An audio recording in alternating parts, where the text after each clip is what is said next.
cadeau de Dieu. Alléluia. Glorieux, glorieux, glorieux, glorieux, glorieux, roi de rois, glorieux, glorieux, oh glorieux, alléluia, glorieux, glorieux, oh glorieux, Seigneur, glorieux, glorieux, oh il est vivant, le roi des rois, glorieux, glorieux.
merci mes bien-aimés. On acclame Dieu debout.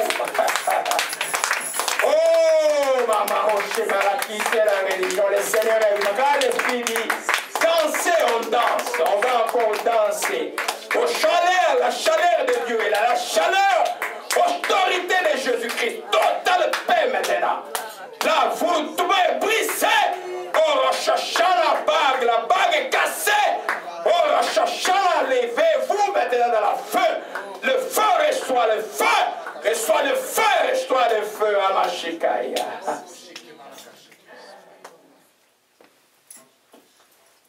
Il est vivant l'agneau, l'agneau de Dieu, il est vivant l'agneau. Il est Seigneur, il est vivant l'agneau, l'agneau de Dieu, il est vivant l'agneau. Oh, oh, l'agneau vivant, il est vivant l'agneau. Il a dit, il est vivant l'agneau. Oh, l'agneau de Dieu, il est vivant l'agneau. Oh,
acclamons le Seigneur et le vivant Seigneur. Merci encore.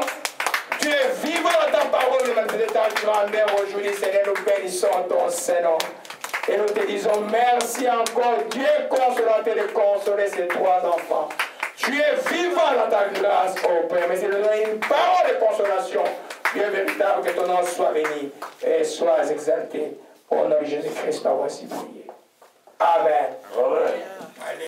Si tu es enceinte, tu enfanteras un fils à qui tu donneras le nom d'Ismaël, car Dieu a entendu ton affliction. Il sera comme un âne sauvage. Sa mère sera contre tous, et la mère de tous contre lui. Il habitera en face de ses frères. Et l'appela Ata Elroy, le nom de l'Éternel qui lui avait parlé, quand il avait dit, ai-je rien vu ici après qu'il m'a vu. Amen. Le type de l'enseignement, c'est simplement le nom de Ata Elroy. Tu es Elroy, le Dieu qui me voit. Amen. Le Dieu qui me voit. Amen. Dans l'affliction, elle était dans l'affliction, elle ne pouvait pas imaginer que Dieu la voyait. Amen. Elle pouvait imaginer que Dieu la voyait. Comme beaucoup d'entre nous, vous êtes dans l'affliction, dans le moment de précarité, dans le moment de l'oppression, vous vous posez la question, où est Dieu? Est-ce que Dieu me voit? Je vous dis qu'il y a un Dieu sur le ciel qui est un Dieu, il s'appelle un Dieu juste. On avait connu il y a quelques mois. Dieu voit toutes les choses. Il connaît les tenants et les aboutissants de chaque situation. Il connaît les causes de toutes les choses. Des fois, tu n'as même pas besoin de te justifier comme il m'a dit simplement aujourd'hui ce matin. Adresse-toi à moi. Alléluia. Souvent, tu vas chercher des justifications. Ne cherche pas des justifications quand tu sais que tu es du côté de Dieu. Adresse-toi à Dieu. C'était un esclave. Il n'avait aucune valeur devant les gens. Mais Dieu l'a considéré. Alléluia. Dieu l'a considéré. Alléluia. Le nom que nous voyons aujourd'hui, c'est le Dieu qui me voit. Beaucoup de gens marchent croyant que Dieu ne le voit pas. Amen. Il y en a qui posent tout le temps, où est Dieu? Il y en a qui font des choses mauvaises croyant que Dieu ne le voit pas. Amen. Parce que les révélations que Dieu me donne mes jours, je me rends malade. Je ne peux même imaginer comment est-ce que les gens peuvent être. Pourquoi l'homme est porté mal? Pourquoi l'homme, quand on te fait du bien, tu commences à voir un peu clair et puis tu veux porter le mal? C'est dangereux. Nous sommes dans un temps, je voyais une couple, je n'ai pas voulu prononcer le mot, je crois que c'est un couple de jugement. Il faut vraiment faire attention ce temps ici, là, dans vos relations avec les gens. Soyez des gens qui font le bien. Parce que Dieu voit tout. Alléluia. Et Dieu a vu la situation de cette dame. Est-ce qu'une esclave avait le droit de mépriser? Non. Elle n'avait pas le droit de mépriser sa maîtresse. Mais la maîtresse a agi, l'a chassée. Mais elle a quand même eu les regards de Dieu. Pour qu'il y a qu'on la cite dans la Bible et que le nom Ataroy, Ata ça veut dire tu, justement, donc le nom Elroy puisse être reconnu dans la Bible. Tu es le Dieu qui me voit. Alléluia. Dans n'importe quelle situation de la vie, il n'y a pas une situation que Dieu ne voit pas. Il y en a qui le voient, il te laisse faire. Il y en a qui le voient, il attend que tu ailles jusqu'au bout, il va où tu vas aller. Il y a d'autres qui le voient parce que tu es obéissant, mais tu es censé, il te met une barre, il bloque, il te pousse comme un père qui conduit son fils vers le chemin de la vérité. Mais Dieu voit tout. Quand tu développes cette conscience que Dieu voit tout, ta vie chrétienne devient une vie extrêmement sérieuse. Tu ne joues pas, tu n'attends pas 5 minutes pour lui faire une repentance. Quand tu fais une bêtise, je peux dire, Dieu m'a vu. Alléluia. Souvenez-vous à l'époque, c'est l'ange de l'Éternel qui est venu vers lui. Mais vous aujourd'hui, là, Ata Elroy est en vous. Dieu est en vous. Alléluia. Plus tu développes cette connaissance, c'est vraiment le but final, c'est dans le nom de Dieu, de comprendre qu'en Jésus-Christ, tout l'air est accompli. Mais il y a quelque chose que Jésus ne peut pas voir, Jésus voit tout. Alléluia. Amen. C'est un enseignement profond que nous allons voir, on a beaucoup loué. Alléluia. Le premier principe que nous voyons que Dieu nous voit, même si nous ne le voyons pas. Alléluia. Dites-le que Dieu me voit, même si je ne le vois pas. Amen. Il nous voit.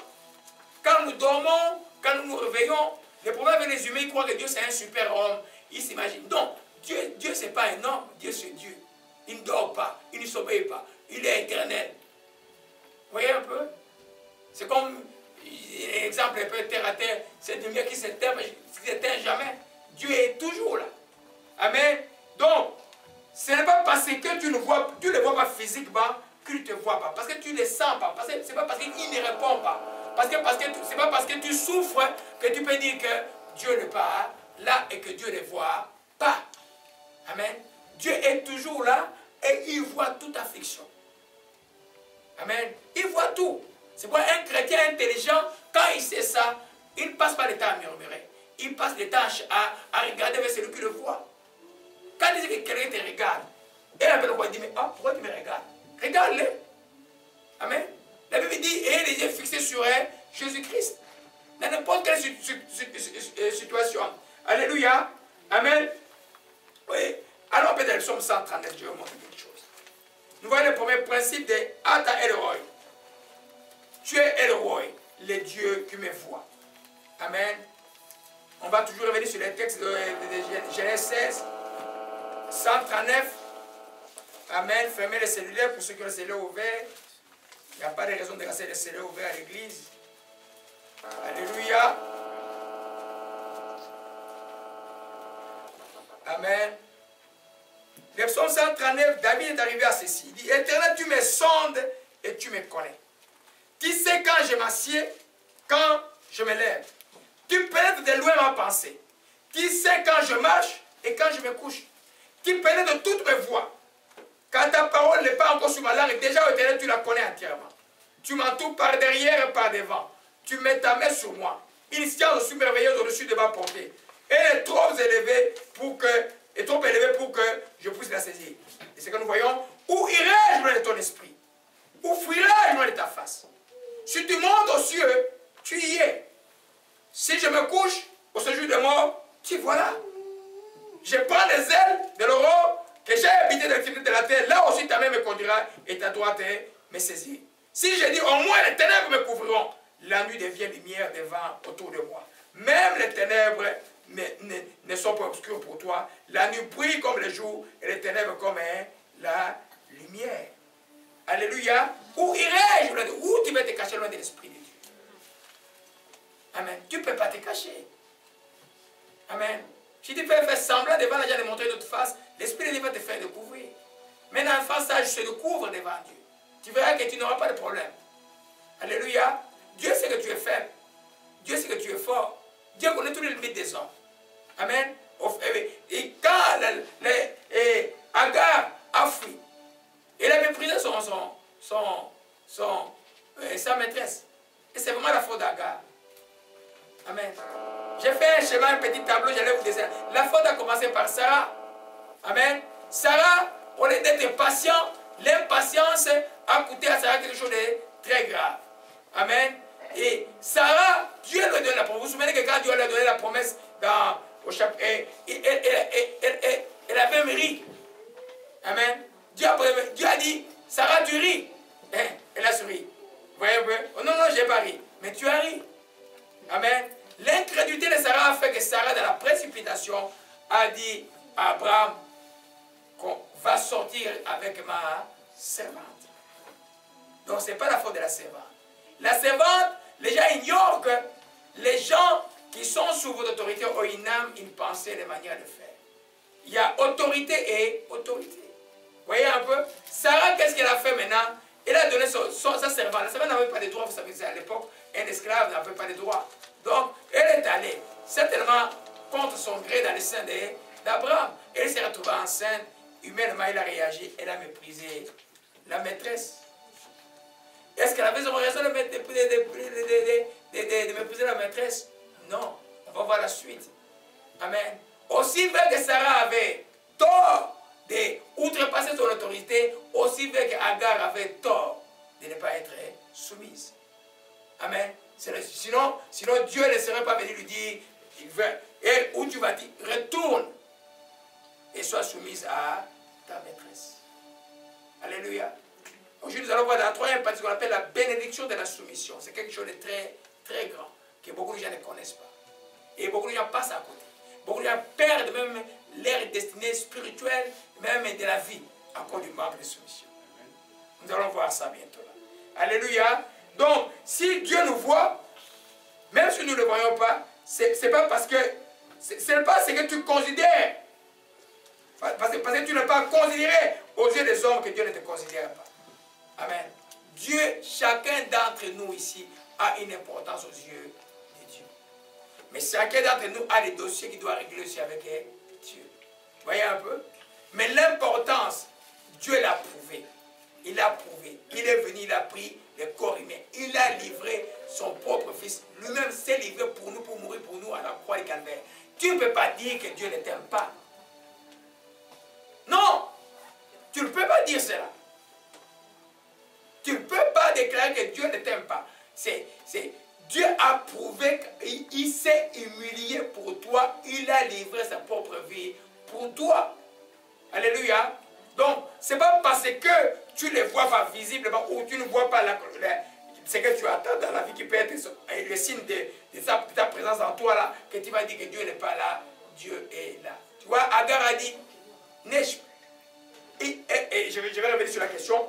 Alléluia. Et regarde ce qu'Agar a dit ici, dans Louis II. Je vais lire beaucoup de français courant aussi aujourd'hui. Gloire à Jésus-Christ. Oh, Amashikama Nakaya. Alléluia. Regardons le verset 1. Elle appela Adam et Roi, le nom de l'Éternel qui lui avait parlé. Elle dit, ai-je rien vu ici après qu'il m'a vu? Amen. Amen. Ai-je réellement vu celui qui m'a vu? Amen. Ça veut dire qu'elle ne pouvait pas imaginer dans son affliction que Dieu était là en train de la voir et de considérer toutes ses voies. Vous savez, aujourd'hui, il y a des églises partout, il y a les chrétiens, il y en a qui marchent, c'est comme si Dieu, c'est un grand-père.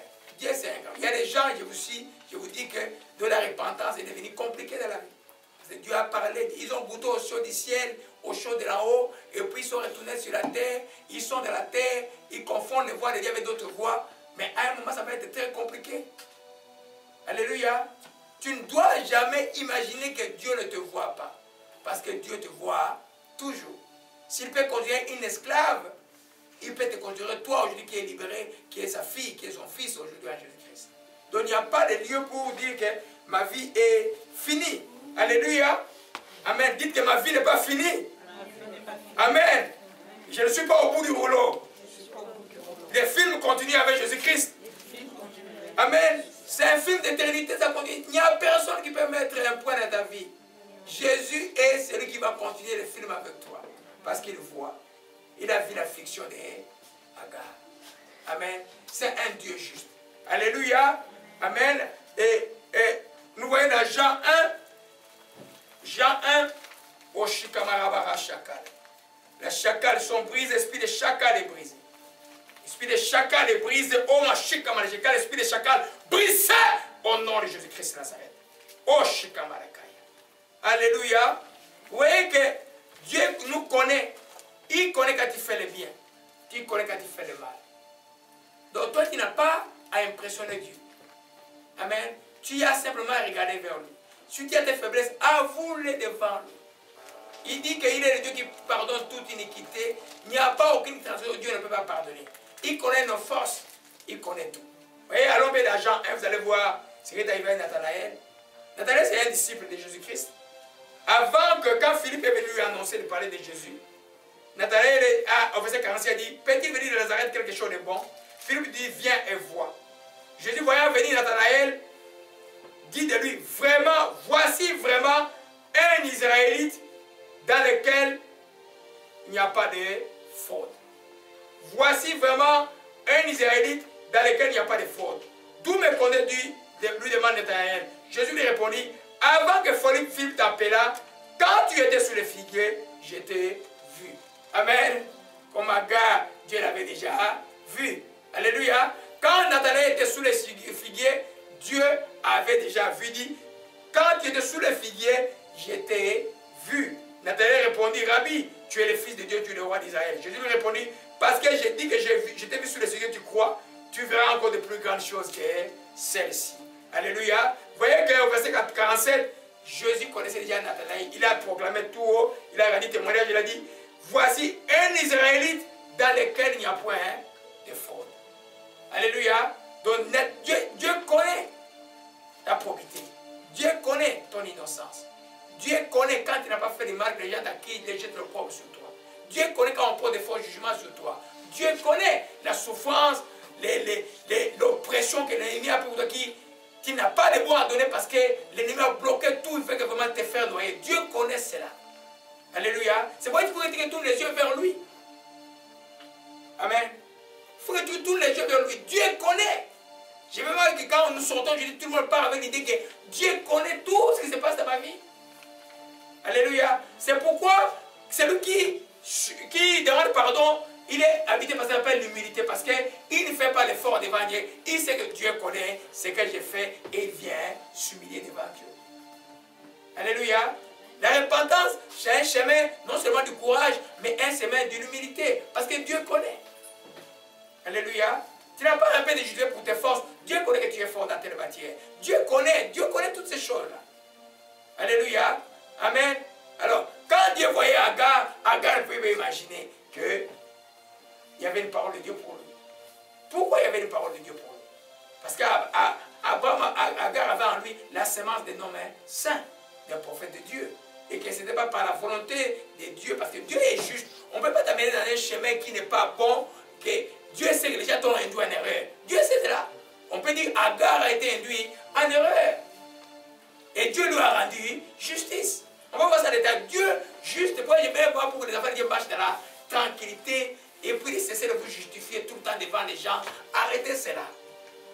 Amen. Quand tu sais que tu as fait une chose, que tu as demandé pardon il y a 5 minutes, demain quelqu'un vient te dire, ah, j'ai vu ça en vision, mais toi tu as déjà demandé pardon hier. Tu dis non, non, non, moi j'ai déjà demandé pardon hier.